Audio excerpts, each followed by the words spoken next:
और काम हो गया है।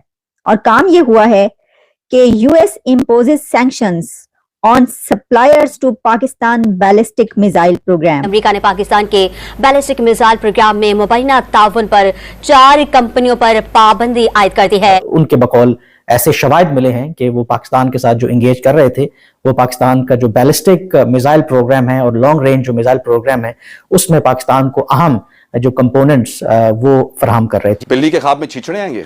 टोटली बेइज्जती उनकी नहीं है, मैटर तो उनका वही रहता है, मैटर उनके वही 4-5 हैं। जज्बे वाली कौम है, कलमा पढ़ के बनी थी, इसमें कोई चेंज नहीं है ज्यादा। ठीक है, उनकी बेइज्जतियां नई नई करनी पड़ती हैं, इसी को दोस्तों क्रिएटिविटी भी बोला गया है। पर पाकिस्तान ने शदीद रद्द-ए-अमल का इजहार किया है और पाबंदी को मुस्तरद कर दिया। तर्जुमान दफ्तर खारजा ने पाबंदी को सियासी मकासद का हुसूल करार दे दी। फाइनेंस मिनिस्टर ने सेनेट में कहा है कि हमारा खजाना खाली है। तो अब आपको किस चीज़ का इंतजार है कि आप ये कह रहे हैं कि पाकिस्तान की मईशत तबाह नहीं हुई? और पाकिस्तान के लिए इसलिए ये एक अच्छी खबर नहीं है और शो करता है कि अमेरिका का एक दौरा में आ रहा है कि पाकिस्तान के एक तरफ वो कहते हैं कि सिक्योरिटी और सलामती का उनको एहसास है, but at the same time वो पाकिस्तान का जो मिसाइल प्रोग्राम है उस पर इस तरह की पाबंदियां आयद कर रहे हैं।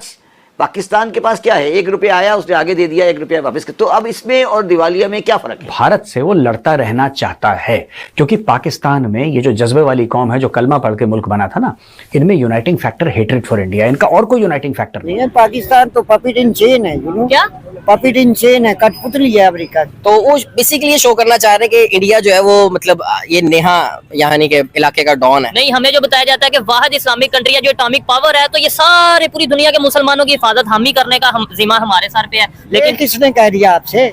हम 1947 में जब बने थे तो हम इंग्लिश कॉलोनी से हटकर अमेरिकन कॉलोनी बन गए थे। यानी जब हम आजाद हुए थे तो हम बरतानवी राज से निकल के अमेरिकी राज में आ गए।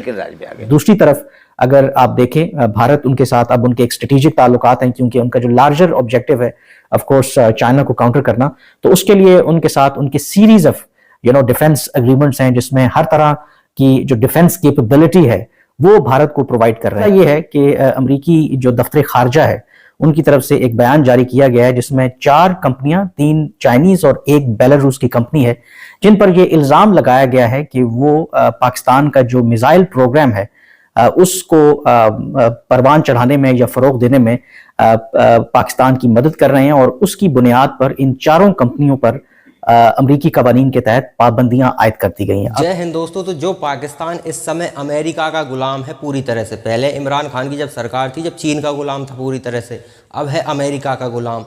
लेकिन उसी अमेरिका ने एक मिसाइल ये बना रहे थे लॉन्ग रेंज की, उस पर प्रतिबंध लगा दिए। कुछ कंपनियां मदद कर रही थी चाइना की, तो उन पर सैंक्शंस ठोक दिए हैं और कठोर सैंक्शंस ठोके गए हैं अमेरिका द्वारा।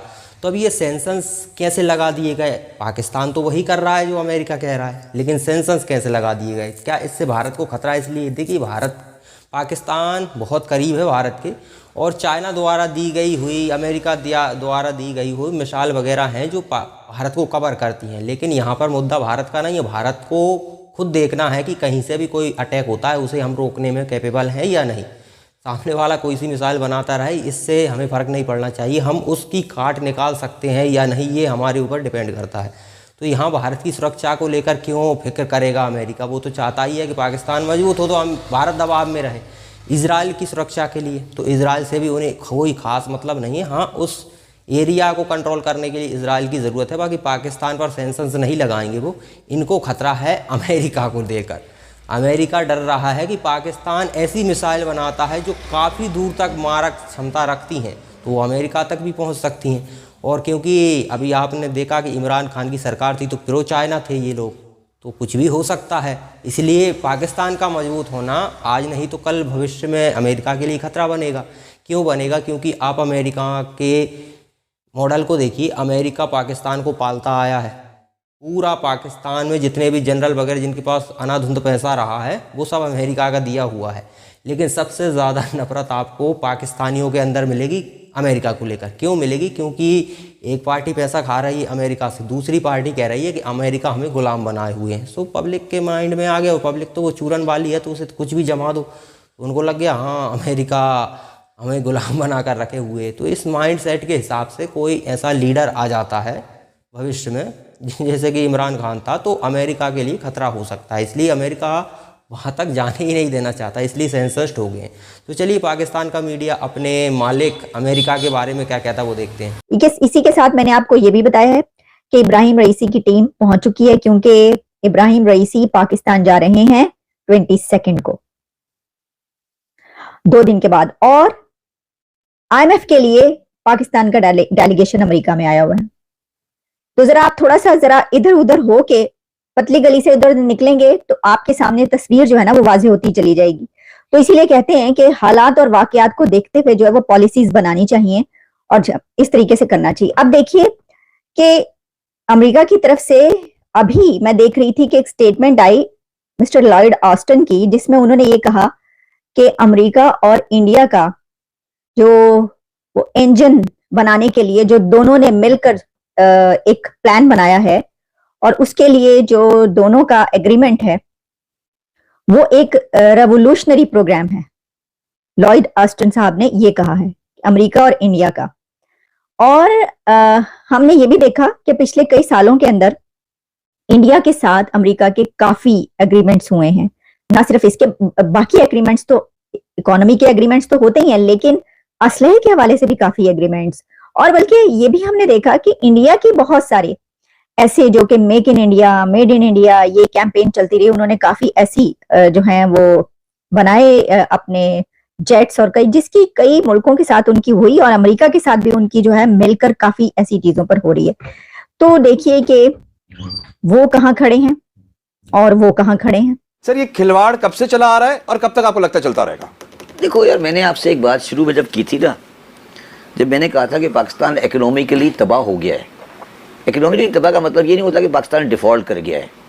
पाकिस्तान की मईशत का जो घोड़ा है ना, उसकी लगाम अब किसी के हाथ में नहीं है।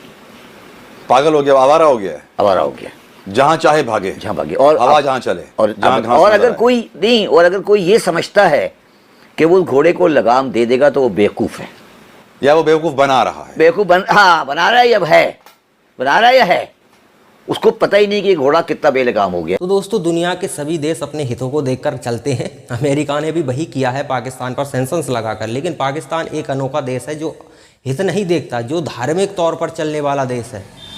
अब एग्जाम्पल के लिए आप देखिए कि अभी विवाद चल रहा है किसका, इजराइल और ईरान का। तो ईरान एक इस्लामिक कंट्री है, वहीं अज़रबैजान भी एक इस्लामिक कंट्री है, लेकिन इजराइल उसे समर्थन करता है और वो अज़रबैजान इजराइल को समर्थन करता है। ये होता है जियो पॉलिटिक्स। यहाँ पर धर्म का कार्ड कहीं चलता ही नहीं, सिर्फ पाकिस्तान को छोड़कर। हाँ, ईरान है, धर्म का कार्ड चलता है, लेकिन वो खुद के हितों के लिए, वो उसके सबसे पहले हित होते हैं। गाजा पट्टी में सफाया कर दिया इजराइल ने, कुछ कहा, ईरान ने कुछ कहा, कुछ भी नहीं किया। मतलब सिर्फ बयानबाजी बात अलग होती है, कुछ एक्शन लेना बात अलग होती है।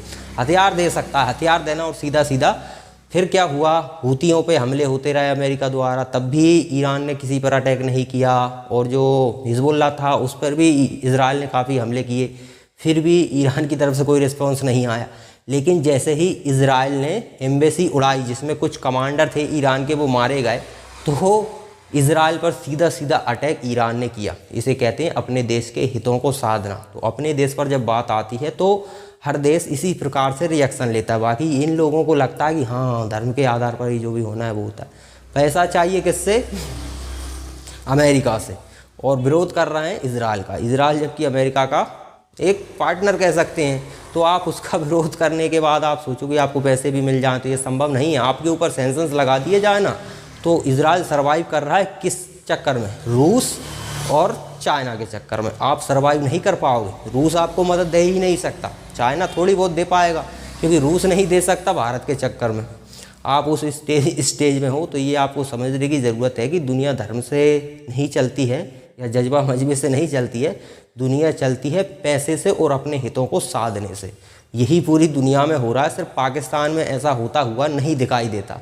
अब ये पाकिस्तानियों को सोचना चाहिए कि आपको अपने देश के प्रति सजग रहना है या फिर इसी तरह का कार्ड खेलते रहना, तो फिर भीख मांगोगे। फिर आपको बुरा नहीं लगना चाहिए कोई कहे कि भीख मांग रहे हो, तो फिर भीख मांगनी ही पड़ेगी बॉस।